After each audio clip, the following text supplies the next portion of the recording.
Emmanuel Macron, qui n'est pas en France, mais qui se trouve en Syrie. Dites-nous pourquoi.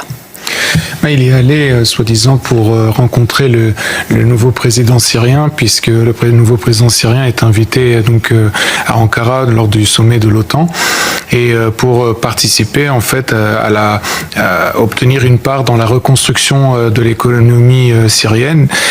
Mais en fait, le problème, c'est que la Syrie, en fait, elle est aujourd'hui de retour dans le concert des nations. Mais quelle Syrie? C'est une Syrie qui est dirigée par quelqu'un qu'on présente désormais comme Ahmad al-Shara, mais qui a été connu dans le monde entier sous le nom de Joulani. Et Joulani, c'est ce terroriste qui était à la tête d'Al-Qaïda Syrie. Ce terroriste qui avait 10 millions de dollars sur sa tête pour un quelconque renseignement pouvait être transmis à son sujet aux États-Unis. Et en fait, aujourd'hui, on a changé son nom, on a changé sa barbe, il a sa barbe plus courte, et puis donc il est devenu respectable, il est devenu, on lui tend le tapis rouge à l'Élysée, ou alors on va lui rendre visite à Damas. C'est quand même assez étrange. Vous savez, dans les films de la mafia, on dit que c'est un changement d'identité, on ne dit pas que c'est un tapis rouge, etc.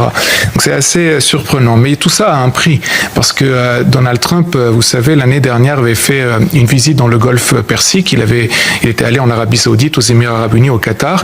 Ces trois pays lui avaient promis plus de 3 000 milliards de dollars. Et là, il y a quelques semaines, en France, lorsque Donald Trump a rencontré l'émir du Qatar a promis 19 400 milliards de dollars pour l'économie américaine. Donc, cette acceptation de Joulani est une acceptation qui a une contrepartie business. Les États-Unis se l'affichent, mais malheureusement, je pense que la France est également en train de jouer ce jeu-là. Et d'ailleurs, ce qui est assez surprenant, c'est les propos qu'a tenus Emmanuel Macron donc sur son compte Twitter aujourd'hui. Il parle d'une Syrie pluraliste. Pas sur Marine Le Pen, hein? Oui, par contre, il s'exprime sur la Syrie. Donc, il parle d'une Syrie pluraliste, unie et sûre. Mais de quelle Syrie il parle? Parce que la Syrie pluraliste, Joulani a brûlé les Alaouites en mars 2025, c'était un génocide plus grand que le 7 octobre. Il s'en est pris aux Druzes en juillet 2025 et aux Kurdes en janvier 2026. Donc cette Syrie unie, elle est au prix du massacre des Kurdes, qui étaient pourtant nos alliés contre Daesh. Et il y a une chose aussi, c'est que vous savez, aujourd'hui Emmanuel Macron annonce qu'il est d'accord avec Donald Trump sur tout ce qui concerne la Syrie. Mais d'accord, ça veut dire quoi? D'accord avec donc les Joulani pour massacrer les Kurdes qui ont combattu à nos côtés, donc en Syrie. C'est quand même assez surprenant. D'ailleurs, Joulani lui-même dit que Emmanuel Macron lui a demandé de vider Alep.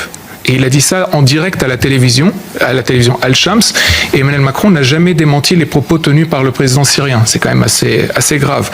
Et puis, il y a une chose qui était très surprenante lors de la conférence de presse. Emmanuel Macron a dit que c'est de Syrie que les attentats du Bataclan ont été planifiés. Et ces attentats, aujourd'hui, Emmanuel Macron se met à côté de quelqu'un qui n'a pas condamné ces attentats et qui est dans sa sphère. Ce sont les gens qui ont préparé et planifié ces attentats. Donc c'est assez grave. C'est important pour nous de savoir, en cette journée de politique historique, où Emmanuel Macron est et pourquoi. Dernière question, vous pensez donc que la France d'Emmanuel Macron se trompe sur ce sujet? Oui, je pense, parce qu'en fait, il confond réalisme avec naïveté. Vous savez, avoir un certain réalisme pour une grande puissance comme la France, c'est d'accord. Mais de là à applaudir un terroriste, c'est quand même beaucoup plus compliqué. Et en fait, vous savez, il avait promis de protéger les minorités. Après le massacre des Alaouites, eh bien, il a massacré en plus les Druzes, il a fait le plus grand attentat contre les chrétiens dans l'histoire de la Syrie, puis il a massacré les Kurdes.